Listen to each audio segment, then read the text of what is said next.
लसावी ऐकली, लसावी काढली, पाहूया दैनंदिन जीवनात लसावीचा उपयोग. तर आपण घेऊया दैनंदिन जीवनातील एक उदाहरण. बघा, आपल्याला जायचंय दवाखान्याला भेट द्यायला. तर त्या दवाखान्यामधली एक कंडिशन आहे, जो डोळ्याचा डॉक्टर आहे तो दर 6 दिवसानंतर येतो. म्हणजे 6 तारखेला आला तर नंतर 12 तारखेला येईल, नंतर 18 तारखेला येईल. आणि जो किडनीचा डॉक्टर आहे तो दर 8व्या दिवशी येतो. म्हणजे 8ला आला तर नंतर कधी येईल, 16ला. तर अशा पद्धतीनं. पण आपल्याला अशा दिवशी जायचंय की ज्या दिवशी दोन्ही डॉक्टर आपल्याला भेटतील. ठीक आहे, तर तू मला सांग आता डोळ्याचा डॉक्टर आपल्याला कोणत्या कोणत्या दिवशी भेटेल. तर सगळ्यात पहिले तो किती तारखेला येईल, 6 तारखेला येईल. 6 नंतर 12. शाबास, डोळ्याचा डॉक्टर 12 तारखेला भेटेल. नंतर 18.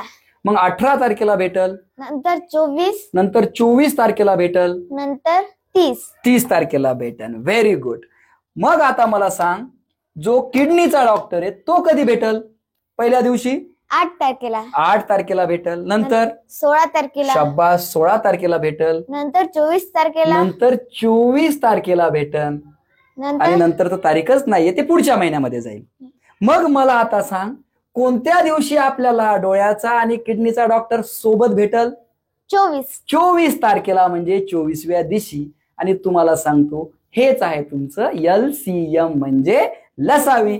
चला समजून घेऊ लसावी म्हणजे काय. तर पहा, लसावी म्हणजे काय, लघुत्तम सामायिक विभाज्य, लोएस्ट कॉमन मल्टिपल.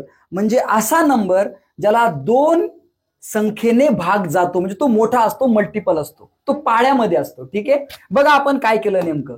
तर मागच्या उदाहरणामध्ये आपण काहीच केलं नाही. तुमच्या परीक्षेमध्ये प्रश्न असतो 6चा आणि 8चा लसावी काढा, तो आपण लसावी काढला. काय केलं बघा, आपण सगळ्यात पहिले आपण 6चे विभाज्य घेतले. म्हणजे 6 कोणत्या संख्येला भाग जातो स्वरा, कोणते कोणते जातात, 6, 12, 18, 24, 30, 36, 42, 48 लिहून घेतले आपण. त्यानंतर आपण काय केलं, 8चे विभाज्य लिहून घेतले. 8, 16, 24, 32, 40, 48, 56 अशा पद्धतीनं. पण मला सांगितलं सारखे दोघांमध्ये कोणता नंबर आला, 24 आला, 48 आला. दोन्ही सारखे आले, म्हणजे 24व्या दिवशी पण डॉक्टर भेटल आणि 48व्या दिवशी भेटल. मग यातलं कोणतं घ्यायचं आपल्याला, 24. काऊन बरं, कारण तो सगळ्यात छोटा आहे, लोएस्ट आहे. कारण आपली डेफिनेशन काय सांगती, लघुत्तम. म्हणून 24 झाला आपला लसावी. समजला का लसावीचा उपयोग. जर व्हिडिओ आवडला असेल तर सर्वांपर्यंत शेअर करा. जय हिंद, जय महाराष्ट्र.